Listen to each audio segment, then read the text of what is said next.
Assalamualaikum warahmatullahi wabarakatuh. Selamat datang di channel EDH Story. Cerita kali ini terinspirasi dari kisah nyata. Namun, untuk menjaga privasi semua pihak, nama tempat dan karakter telah kami ubah.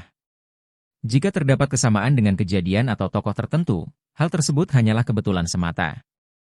Pastikan Anda menonton cerita ini sampai selesai agar tidak terjadi kesalahpahaman. Sebelum cerita dimulai, saya mohon keikhlasan Anda untuk memberikan like dan subscribe pada channel ini. Semoga Anda selalu diberi kesehatan, kebahagiaan, dan kelancaran rezeki. Mari kita mulai kisahnya. Pasar Tanah Abang kembali bergejolak. Premanisme yang sempat mereda kini bangkit dengan wajah baru. Para pedagang mengeluh karena pemalakan semakin menjadi-jadi. Setiap hari, uang keamanan harus disetor kepada kelompok-kelompok liar yang menguasai wilayah. Jika menolak, ancaman dan kekerasan menjadi konsekuensinya. Pemerintah telah berulang kali mencoba menertibkan keadaan, namun seperti akar ilalang, preman-preman ini selalu tumbuh kembali dengan wajah berbeda. Polisi melakukan razia, tetapi para pelaku hanya menghilang sementara lalu kembali lagi dengan pola yang lebih licik. Para pedagang kecil yang mencari nafkah dengan jujur justru menjadi pihak yang paling dirugikan. Di sudut-sudut pasar, bisik-bisik ketakutan semakin terdengar. Beberapa pedagang berani bersuara, tetapi lebih banyak yang memilih diam demi keselamatan. Tanah Abang yang dulu menjadi pusat perdagangan terbesar kini menjadi arena pertarungan antara keadilan dan kekacauan. Presiden Prabowo menerima laporan dari bawahannya mengenai kondisi di Tanah Abang. Ia mendengar keluhan para pedagang dan melihat bukti-bukti bahwa penegakan hukum yang selama ini diterapkan belum cukup efektif. Ia tahu bahwa masalah ini bukan hanya soal aturan, tetapi juga tentang pengaruh dan kepentingan yang telah mengakar selama puluhan tahun. Di ruang kerjanya, Prabowo merenung. Ia memahami bahwa preman-preman ini bukan sekadar penjahat biasa. Mereka adalah bagian dari ekosistem Tanah Abang, terhubung dengan berbagai pihak dari level paling bawah hingga atas. Jika ingin membereskan masalah ini, ia butuh lebih dari sekadar kekuatan aparat. Prabowo mengumpulkan para penasihatnya untuk mencari solusi yang lebih taktis. Ia butuh seseorang yang tidak hanya memiliki kekuatan, tetapi juga dihormati di dunia jalanan. Seseorang yang bisa berbicara dalam bahasa mereka dan memiliki pengaruh cukup besar untuk mengubah keadaan dari dalam. Diskusi berlangsung panjang. Berbagai opsi dibahas, tetapi belum ada yang benar-benar meyakinkan. Prabowo ingin solusi yang permanen, bukan sekadar operasi sesaat yang membuat preman-preman itu bersembunyi sementara. Ia perlu seseorang yang benar-benar memahami pola permainan di Tanah Abang. Lalu, sebuah nama muncul di benaknya, Hercules. Mantan preman legendaris yang dulu menguasai Tanah Abang dengan tangan besi. Namun, yang membedakan Hercules dari preman lainnya adalah perubahan hidupnya. Ia telah meninggalkan dunia hitam dan kini dikenal sebagai sosok yang lebih bijak serta dihormati oleh banyak kalangan. Jika ada seseorang yang bisa meredam gejolak di Tanah Abang tanpa pertumpahan darah, maka orang itu adalah Hercules. Prabowo yakin bahwa Hercules masih memiliki pengaruh besar di sana. Kini, pertanyaannya adalah, apakah Hercules mau kembali ke medan yang pernah ia tinggalkan? Sebuah undangan resmi dikirimkan ke kediaman Hercules. Saat menerimanya, ia terkejut. Sudah lama ia meninggalkan dunia preman dan menjalani kehidupan yang lebih damai. Ia tak pernah menyangka presiden sendiri akan mencarinya untuk sebuah tugas sebesar ini. Malam itu, Hercules duduk termenung di teras rumahnya. Ia telah berjanji pada dirinya sendiri untuk menjauh dari dunia lama, tetapi permintaan ini datang dari orang nomor satu di negeri ini. Ia bertanya-tanya, apakah ini saatnya untuk kembali, bukan sebagai preman, tetapi sebagai seseorang yang bisa membawa perubahan? Rasa penasaran akhirnya mengalahkan keraguannya. Esok harinya, Hercules mengenakan pakaian terbaiknya dan berangkat ke Istana Negara. Ia tak tahu apa yang menunggunya di sana, tetapi satu hal yang pasti, hidupnya akan berubah sekali lagi. Hercules melangkah masuk ke Istana Negara, tempat yang jauh berbeda dari jalanan Tanah Abang yang dulu ia kuasai. Di dalam ruangan, Prabowo sudah menunggunya dengan ekspresi serius namun bersahabat. Begitu duduk, Presiden langsung ke inti pembicaraan, ia membutuhkan Hercules untuk membantu menertibkan Tanah Abang. Hercules mendengarkan dengan saksama. Ia tahu bahwa ini bukan tugas yang mudah. Para preman yang sekarang menguasai Tanah Abang bukanlah orang-orang yang bisa ditaklukkan dengan kekerasan semata. Butuh strategi, pengaruh, dan yang terpenting, perubahan dari dalam. Ia terdiam sejenak, lalu menarik napas panjang. Tanah Abang adalah bagian dari hidupnya. Jika ada seseorang yang bisa mengembalikan ketertiban di sana tanpa pertumpahan darah, mungkin orang itu memang dirinya. Dengan suara mantap, ia akhirnya menjawab, "Baik, Pak Presiden. Saya akan coba." Setelah bertahun-tahun meninggalkan dunia jalanan, Hercules kembali menginjakkan kaki di pasar Tanah Abang. Namun, ada yang berbeda. Preman-preman muda yang tidak dikenalnya kini berkuasa. Atmosfer pasar terasa lebih keras dari yang ia ingat. Jika dulu masih ada rasa hormat di antara para penguasa jalanan, kini yang tersisa hanyalah ketakutan dan pemaksaan. Ia berjalan perlahan melewati lorong-lorong pasar yang dulu menjadi wilayahnya. Beberapa pedagang lama masih mengenalinya, menatapnya dengan harapan tersirat di mata mereka. Namun, ada juga wajah-wajah baru yang menatapnya penuh curiga. Hercules paham, Tanah Abang yang dulu ia kenal telah berubah. Tak butuh waktu lama sebelum ia melihat aksi pemalakan secara terang-terangan. Seorang pedagang pakaian dipaksa menyerahkan uang kepada sekelompok pemuda bertubuh kekar. Hercules hanya memperhatikan dari kejauhan, menilai situasi. Ia tahu, sebelum bertindak, ia harus memahami siapa yang kini berkuasa di tempat ini. Saat malam tiba, Hercules duduk di sebuah warung kopi kecil di sudut pasar. Ia ingin mendengar cerita dari orang-orang lama yang masih bertahan. Dari percakapan yang ia tangkap, satu nama terus disebut, Boris.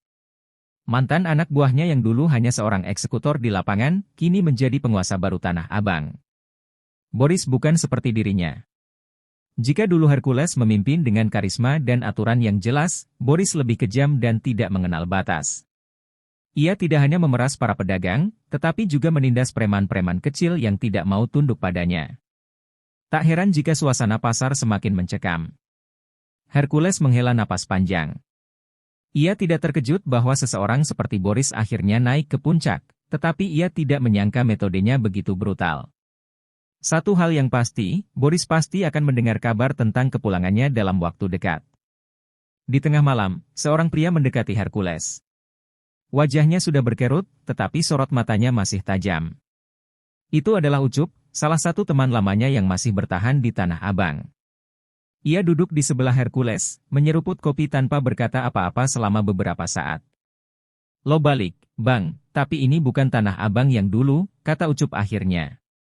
Suaranya berat, penuh kewaspadaan. Boris enggak bakal senang kalau dengar lo ada di sini. Dia punya jaringan luas, bukan cuma di jalanan, tapi juga sama orang-orang di atas. Hercules menatap Ucup dalam-dalam. Ia tahu temannya tidak berlebihan. Dalam dunia seperti ini, bukan hanya kekuatan fisik yang menentukan, tetapi juga siapa yang ada di belakangmu. Jika Boris memiliki dukungan dari orang-orang berkuasa, maka menghadapi dirinya tidak akan semudah sekadar adu otot. Keesokan harinya, saat Hercules berjalan di sekitar pasar, seorang pemuda bertubuh kekar menghadangnya. Tatapan matanya tajam, penuh rasa ingin tahu bercampur dengan arogansi. Beberapa preman lain berdiri di belakangnya, seolah menunggu perintah. "Bang Hercules, ya?" tanya pemuda itu dengan nada menantang. "Dengar-dengar lo balik ke sini. Mau apa?" Hercules tidak langsung menjawab. Ia hanya menatap pemuda itu dengan tenang, membaca gestur tubuhnya. Ini bukan sekadar pertemuan kebetulan. Mereka dikirim untuk mengawasi, mungkin juga untuk menguji dirinya. Dengan suara rendah namun tegas, ia akhirnya menjawab, "Gue cuma mau lihat Tanah Abang." Ia berhenti sejenak, lalu menambahkan, "Dan melihat siapa yang sekarang berkuasa." Sementara itu, di sebuah rumah mewah yang berlokasi tak jauh dari pasar, Boris duduk di sebuah ruangan penuh asap rokok. Seorang anak buahnya baru saja melaporkan kabar yang sudah ia duga akan datang cepat atau lambat, Hercules kembali. Boris tersenyum tipis, tetapi matanya menyiratkan sesuatu yang lebih dalam. Ia tidak bodoh. Ia tahu bahwa kembalinya Hercules bukan sekadar nostalgia atau kebetulan.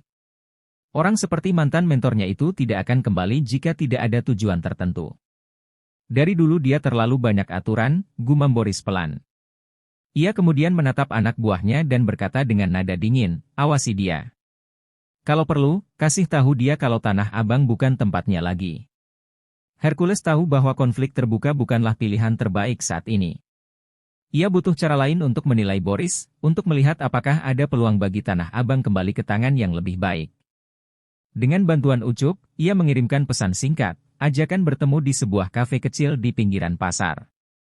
Kafe itu bukan tempat biasa.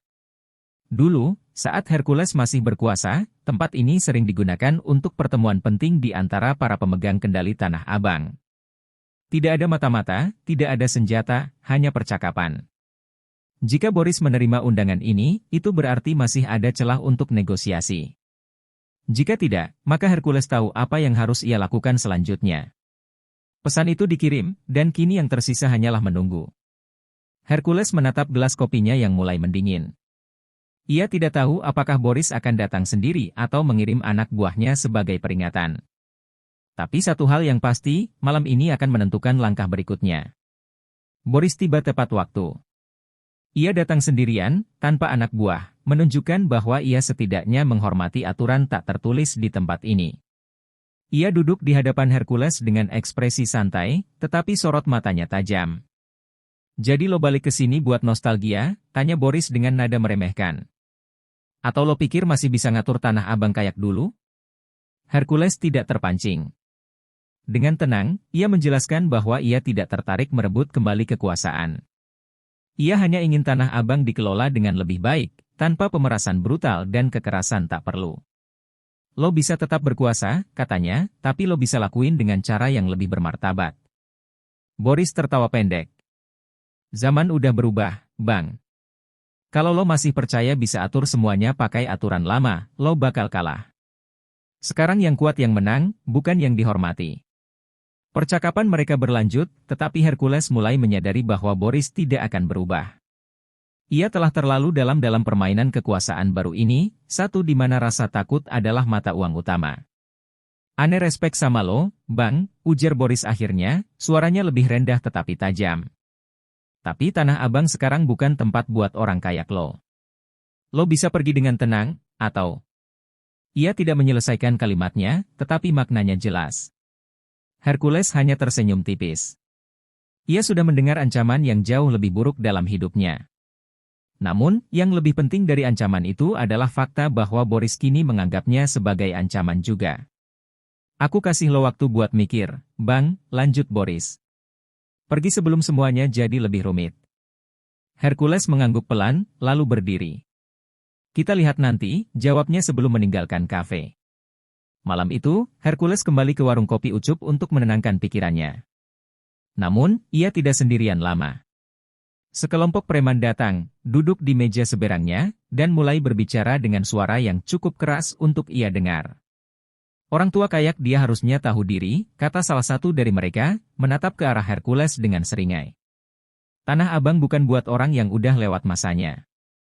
Hercules tetap diam, menyeruput kopinya tanpa mengubah ekspresi. Ucup yang berada di balik meja tampak gelisah, tetapi ia tahu Hercules bukan orang yang bisa diintimidasi dengan mudah.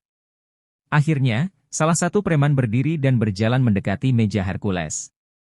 "Boris kasih salam," katanya sambil menepuk pundaknya dengan sedikit tenaga lebih. "Jangan bikin masalah, Bang." Hercules perlahan menoleh, menatap pemuda itu tepat di matanya. Tanpa berkata apa-apa, ia hanya tersenyum tipis, lalu kembali minum kopinya. Preman itu terdiam sejenak, lalu melangkah mundur. Ada sesuatu dalam tatapan Hercules yang membuatnya berpikir dua kali. Hercules tahu ancaman itu bukan sekadar omong kosong. Dan benar saja, malam itu, saat ia berjalan kembali ke penginapannya, ia merasakan ada yang mengikutinya. Ia berhenti di sebuah gang sempit, pura-pura mengikat tali sepatunya, lalu mendengar langkah kaki mendekat dengan cepat. Tanpa peringatan, sekelompok pria bersenjata kayu dan besi menyerangnya dari berbagai arah. Mereka berpikir bahwa Hercules adalah pria tua yang sudah kehilangan kecepatannya. Mereka salah besar. Dengan gerakan refleks yang masih tajam, Hercules menghindari ayunan pertama, lalu memutar tubuhnya dengan cepat. Satu pukulan keras menghantam wajah lawannya, membuatnya roboh seketika. Yang lain mencoba menyerang dari belakang, tetapi Hercules dengan sigap menangkap tangan mereka, memutar dan melumpuhkan mereka dengan mudah. Dalam waktu kurang dari 1 menit, 4 pria tergeletak di tanah, mengerang kesakitan. Hercules berdiri tegap, menatap mereka tanpa amarah, hanya kekecewaan. Bilang ke Boris, katanya pelan. Kalau dia mau main kasar, gue siap. Ia berbalik dan pergi, meninggalkan mereka terkapar. Ini baru permulaan. Berita tentang bagaimana Hercules mengalahkan anak buah Boris menyebar dengan cepat di Tanah Abang.